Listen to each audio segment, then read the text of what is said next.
চব ভৰাই থৈ গ'লোগে ভৰাই পিনি মানে এনেকে লক কৰি থৈ গুচি গ'লোগে নাই আমি আৰু বজাৰ কৰিবলৈ বুলি গ'লোগে বজাৰ কৰিবলৈ আহি দেখিছো বস্তুখিনি গোটেইখিনি অকল মৰ্টনৰ জাৰ এটা আছে বাকীখিনি চব কোনোবাই লৈ গুচি গ'লগে এখন খুলি লৈ গ'লগে মানে এনেকে লক কৰি থোৱা আছিলে এতিয়া থানালৈ গ'লো আমি ছাৰহঁতক ক'লো ছাৰহঁতে আহিলে মানে কেমেৰা ক'ৰবাত ফিটিং হৈ আছে নি চাইছেগে মানে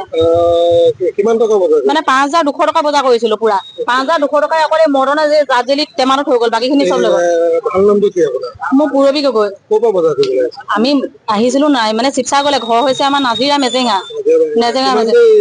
পিছত গম পালা আহি গম পালা মানে 1 ঘণ্টা পাছত গম পাইছো আমি মানে ইটো কৰোতে মেলোতে অকমান নাই দেখা আমি গম নাপাওঁ এখনত চুৰ হৈছে লেডিজ গৰাকীয়ে বজাৰ কৰি থাকোঁতে ৰাতিপুৱা আপোনাৰ মোটামুটি 10-11 মান বজাত আমিও মানে হস্পিটেলৰ বস্তু অলপ লুট কৰি আনিছোঁ জুচ আমুল জুচ তাৰপৰা টানি লৈ গ'ল 2 কাৰ্টুন ৰিক্সা অলপ নিজে মানে এইটো চুৰ কৰি লৈ গৈছে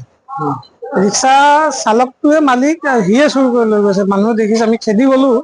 কিন্তু ধৰিব নোৱাৰিলো বাৰুপতিখিনি হেৰাই সোমাই গ'লি ক'ৰবাত পুলিচত নাই দিয়া মানে এতিয়া মানুহটো চেহেৰাটো যে আমি দেখি নাপালো যে এতিয়া কেনেকে কি ক'ম 5 ঘণ্টামানৰ ব্যৱধানত দুটাই হা একেটা লোকেশ্যনত দুইবাৰ